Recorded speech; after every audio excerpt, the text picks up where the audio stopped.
Olá, alunos!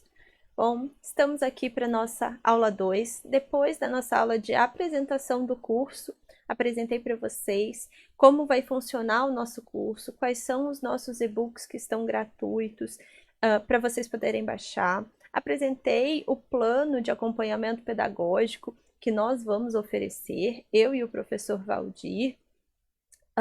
E na aula 1, a minha aula foi a aula 00, na aula 1 o professor Valdir mostrou para vocês qual foi o percurso que ele percorreu para desenvolver a redação dele do Enem 2023, cuja nota foi 980. Se você ainda não viu as duas aulas anteriores, volta, assiste as duas e aí vem para a nossa primeira aula de repertório sociocultural. A aula de hoje, então, a gente vai falar sobre o conceito de cidadania e os direitos fundamentais. Essa aula é uma aula em que eu apresentarei para vocês repertório sociocultural e na aula seguinte eu vou fazer o uso desse repertório sociocultural na construção de uma redação. Então, mostrando para vocês como a estrutura da redação utiliza a bagagem para articular as ideias que você quer colocar no seu texto, ok? Então, vamos começar falando sobre o nosso tema de hoje. Primeira coisa, quando a gente pensa em cidadania, a gente tem todo um contexto político, econômico, social, inserido, o conceito de cidadania está inserido dentro de todo esse universo.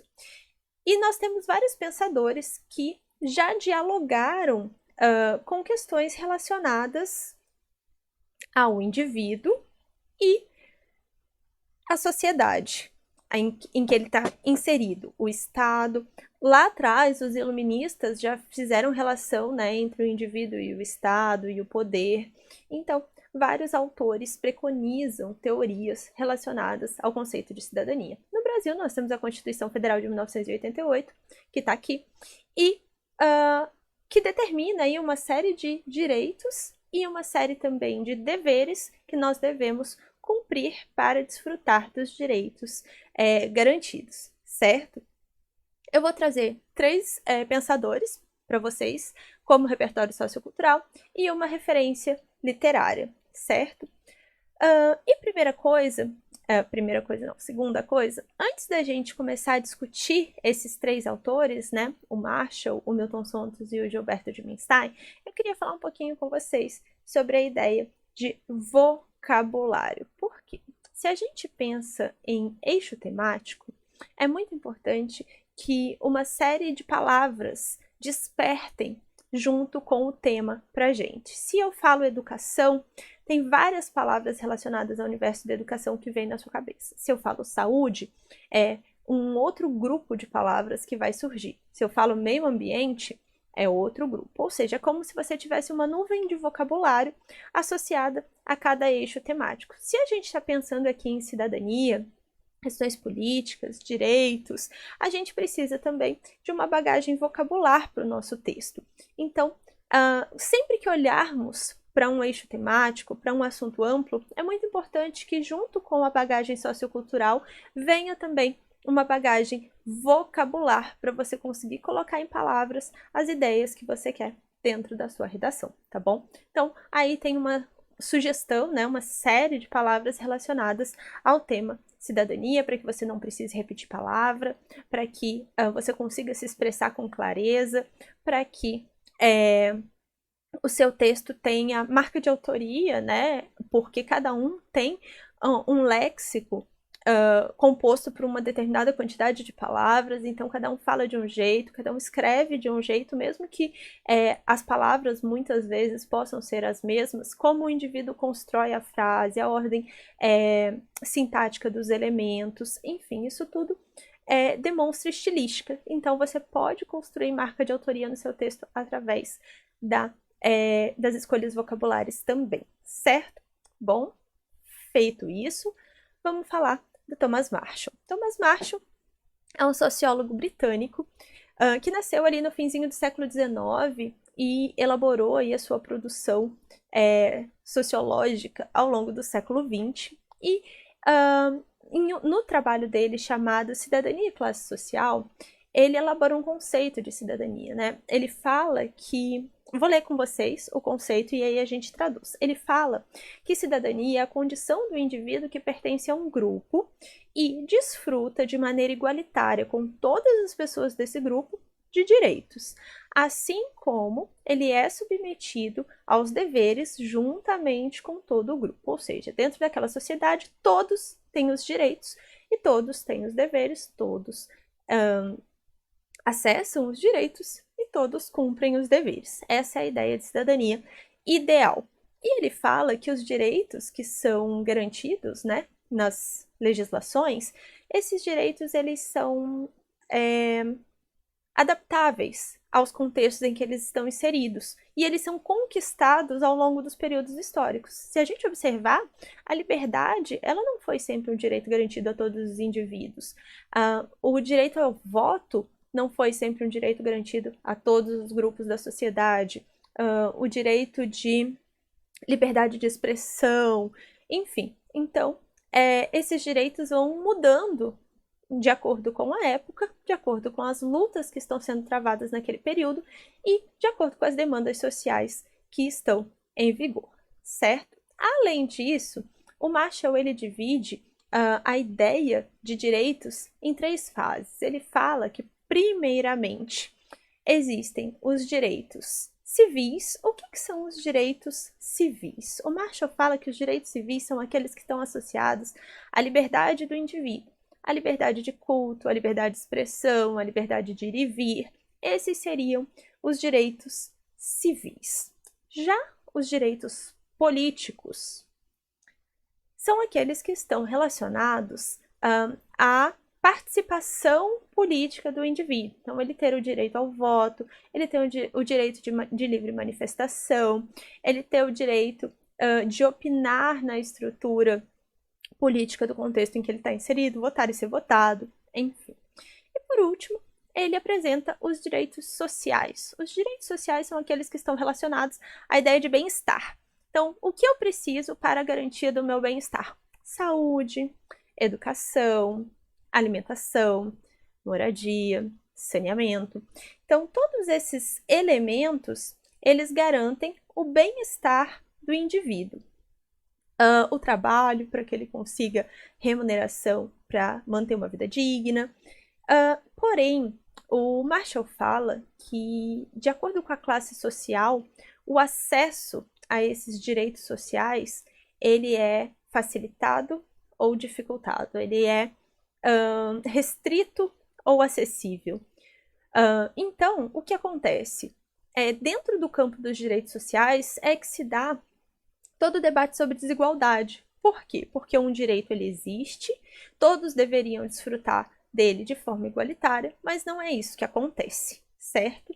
Então, ele faz essa divisão. E aí, pensando nesses indivíduos que não desfrutam de forma efetiva dos direitos que são garantidos, o que ele fala? Ele fala que se determinado grupo social não tem os seus direitos civis garantidos, ou não tem os seus direitos políticos garantidos, ou ainda não tem os seus direitos sociais garantidos, esse indivíduo ou esse grupo de indivíduos, ele vive em uma condição de subcidadania. O que é então a subcidadania? É você viver abaixo do conceito de cidadania. Você não está desfrutando, aquele grupo social, aquele indivíduo, aquela minoria não está alcançando o status de cidadão. Ele está vivendo em uma subcidadania, certo? Então, esse é o conceito do Marshall sobre cidadania. Então, qualquer redação que fale sobre direitos, Thomas Marshall pode funcionar como repertório sociocultural, assim como o conceito dele de subcidadania, porque nós temos no Brasil uma série de grupos sociais que vivem em uma condição de subcidadania porque não estão desfrutando dos direitos que estão lá garantidos na Constituição que nós vimos lá atrás. Agora, a gente vai falar um pouquinho sobre outro conceito, que é o conceito de cidadania mutilada. O conceito de cidadania mutilada, ele foi elaborado pelo Milton Santos, um geógrafo brasileiro, expoente na área dele, que elaborou vários conceitos relacionados à globalização, à tecnologia, à questão urbana, enfim. E ele faz uma reflexão sobre cidadania. O que ele fala? Ele fala que a cidadania, primeiro ele está dando uma palestra, esse texto faz parte de uma palestra do autor, e ele pergunta ao público o que é ser cidadão, o que é ter cidadania. E a partir desse questionamento, ele diz que os direitos eles são distribuídos, né, garantidos, mas eles não são acessados. E à medida que determinado grupo social consegue acessar um direito e o outro grupo social não consegue, esse direito ele se torna uma espécie de privilégio, porque somente alguns estão chegando para acessá-lo, certo? E o que acontece? Você não conseguir acessar esse direito que passou, né, para um status de privilégio, isso mutila a sua condição de cidadão. Então, a cidadania mutilada ocorre quando um direito um indivíduo não consegue acessar determinado direito. Eu coloquei aqui o texto do Milton Santos, a gente não vai ler esse texto enorme, eu coloquei aqui para vocês pausarem, poderem ler com calma. E coloquei também, se você estiver vendo no computador, o QR Code para você acessar o texto na íntegra e poder ler. É uma palestra, um texto curto, vale a pena.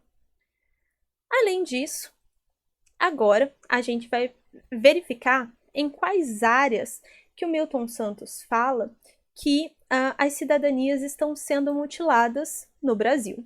Primeiro, ele fala que as cidadanias são mutiladas na área do trabalho, porque existe uma desigualdade em relação ao acesso ao trabalho, assim como existe uma desigualdade em relação à remuneração recebida pelas diferentes funções exercidas dentro da sociedade, e existe também desigualdade nas possibilidades de promoção e ascensão dentro do mundo do trabalho. Então, à medida que você não consegue determinado trabalho ou a sua remuneração é inadequada, ou não é suficiente para a sua sobrevivência, ou você não consegue ascender dentro do universo laboral por qualquer tipo, né, de impedimento que seja imposto, isso mutila a sua cidadania, certo? Em seguida, ele fala um pouquinho sobre o espaço, né? Outra forma de mutilar a cidadania do indivíduo é através da localização, da moradia e da limitação da circulação desse indivíduo. Então, quando a gente pensa que o transporte público não chega a determinados bairros periféricos, ou que um indivíduo ele mora em um espaço sem acesso a direitos básicos como saneamento, a cidadania desse indivíduo ou desse grupo que habita esse espaço, ela é mutilada. Além disso, nós temos as cidadanias mutiladas na área da educação, na área da saúde, quando determinados indivíduos não conseguem desfrutar de uma educação gratuita e de qualidade, assim como não conseguem desfrutar de um tratamento de saúde ou de um atendimento de saúde de qualidade. Uma vez que tanto a área educacional quanto a área da saúde, quanto melhor ela for, mais elitizada ela é, o que é incompatível com a legislação.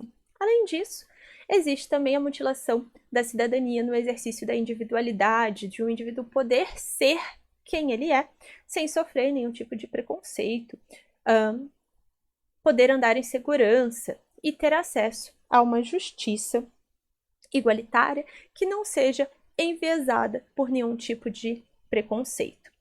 Bom, Milton Santos, então, traz o conceito de mutilação da cidadania quando o indivíduo não consegue acessar determinado direito, quando esse indivíduo está numa condição, como a gente viu agora mesmo, de subcidadania, segundo o Marshall. Continuando, então, a gente vai fechar os nossos pensadores com o Gilberto de Menstein. Gilberto de Menstein é um jornalista brasileiro que elaborou o conceito de cidadania de papel. Ele elaborou uma obra chamada O Cidadão de Papel e, dando palestras para jovens, ele percebeu que um dos problemas da sociedade era a falta de informação, que muitas vezes as pessoas sequer sabiam quais eram os seus próprios direitos.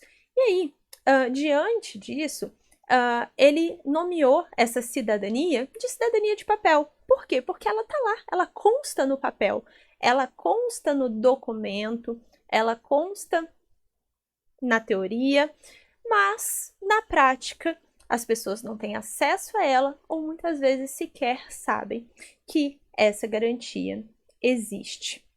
Então, ele fala que nessa obra, principalmente, sobre os direitos da infância e da juventude, né, do Estatuto da Criança e do Adolescente, mas o conceito de cidadania de papel, ele pode ser aplicado a diversos setores, né, não só para os grupos associados a crianças e jovens, tem grupos, minorias sociais diversas que têm aí a sua cidadania de papel. E aí, fazendo uma intertextualidade, a revista Hades, que é uma revista de divulgação científica da Fiocruz, gratuita, quem tiver interesse em pesquisar, ela fez uma intertextualidade com o conceito de cidadania de papel. Em uma reportagem que falava sobre pessoas em condição de rua, indivíduos que moram na rua, a revista trouxe na capa a ideia de cidadania de papelão, e uma cidadania que consta na teoria, mas que na prática não é efetivada de forma igualitária. Bom, passados os nossos 3 autores, a gente vai falar um pouquinho de repertório sociocultural associado à literatura. A literatura tem um solo fértil, com uma infinidade de possibilidades de bagagem sociocultural para a redação. Pensando na ideia de cidadania, eu trouxe para vocês hoje o livro Torto Arado, de um autor chamado Itamar Vieira Júnior. O livro foi publicado inicialmente em Portugal, mas depois foi publicado também no Brasil. Hoje em dia é um grande sucesso da literatura nacional, extremamente premiado, enfim. Essa obra, por que essa obra dentro do conceito de cidadania? Porque nesse livro, os principais personagens, eles têm as cidadanias mutiladas. Eles estão em uma condição de subcidadania, e a cidadania deles é uma cidadania de papel, que existe na teoria, que não é efetivada na prática. Eu trago aqui, nessa primeira imagem, a inspiração da capa. O desenho da capa foi inspirado em uma foto de um fotógrafo italiano, e houve a substituição das facas por uma planta chamada espada de São Jorge. Essa planta, por que a espada de São Jorge? Né? Nós temos 2 mulheres negras de mãos dadas segurando a espada de São Jorge, que é uma planta que tem muita força, uma planta que consegue sobreviver em condições não tão favoráveis, em diferentes tipos de solo. Além disso, essa planta também ela pode ser chamada de espada de Ogum, que faz referência ao jaré, que é a religião de matriz africana que está presente dentro da narrativa da obra. Bom, passado então a apresentação da capa, Torto Arado é um livro dividido em 3 partes, né? São 3 narradoras, 2 irmãs, que são as protagonistas da história, inclusive as 2 mulheres da capa, e uma entidade do jaré, que narra a terceira parte. É uma narrativa atemporal, embora aconteçam pequenos fatos que a gente consiga imaginar o período em que a história se passa, não é dito o período. Então, até pelo contexto, você pode localizar essa narrativa na atualidade, na década de 50, até mesmo no início do século, se a gente desconsiderar alguns pontos, como, por exemplo, a televisão, que é mencionada na obra. Por quê? Porque a narrativa ela fala um pouquinho sobre as condições de vida de determinadas populações no sertão baiano, depois da abolição da escravatura, em que ex-escravizados viviam em condições de trabalho análogo à escravidão. Tanto pessoas negras quanto indígenas, enfim. E esses indivíduos não tinham nenhum tipo de direito garantido, né? O conceito de cidadania era completamente desconhecido. quais são os problemas, quais são as cidadanias que estão sendo mutiladas nessa obra, quais são esses cidadãos aqui de papel, eles não estão desfrutando de quê? Eles não estão desfrutando de alimentação adequada, eles passam fome muitas vezes em muitos contextos devido à seca, eles não têm moradia, eles vivem nessas fazendas e trabalham nessas fazendas em troca de poderem morar, porém as casas só podem ser de barro, então não são moradias adequadas, são moradias que se desfazem em período de chuva. Eles vivem em condições de trabalho forçado, em que não há remuneração adequada, não há determinação de quantidade mínima e máxima de horas de trabalho, pagamento de hora extra, trabalho infantil, violência, há diversos tipos de violência narrados na obra. Então existe aqui uma infinidade de cidadanias sendo mutiladas. Não há educação nesses espaços, não há acesso à saúde. Para acessar a saúde, é preciso ir até a cidade e é necessário que o patrão ofereça o carro para levar o indivíduo que precisa ter acesso à saúde, enfim. Então, as cidadanias desses cidadãos, desses indivíduos, não vou nem dizer cidadãos, porque eles não estão desfrutando da condição de cidadão, as cidadanias deles estão sendo mutiladas. Bom, essa foi a minha referência sociocultural, mas nós temos uma série de obras literárias que podem ser utilizadas. Nas aulas de literatura são apresentados períodos históricos, obras literárias, obras poéticas, autores, enfim, movimentos literários. Então, tudo isso pode ser usado como bagagem sociocultural na sua redação para discutir algum tópico relacionado a algum eixo temático, certo? Bom, espero que vocês tenham gostado das referências socioculturais que eu trouxe hoje para vocês. Semana que vem a gente vai falar um pouquinho sobre como inserir essas referências na estrutura do texto. E em breve o professor Valdir vem com novos repertórios socioculturais excelentes para enriquecer a bagagem de vocês. Se vocês ainda não assistiram às aulas iniciais, assistam. Se vocês ainda não curtiram os vídeos, curtam. Se vocês ainda não assinaram o canal do professor Rafael Reis, assinem para vocês conseguirem acompanhar. O nosso curso é totalmente gratuito e a gente está aqui dando informações para vocês fazerem a prova mais importante do Brasil, que é o Exame Nacional do Ensino Médio. Bom, então, espero que vocês tenham gostado da aula. Até a próxima e é nóis que voa, bruxão!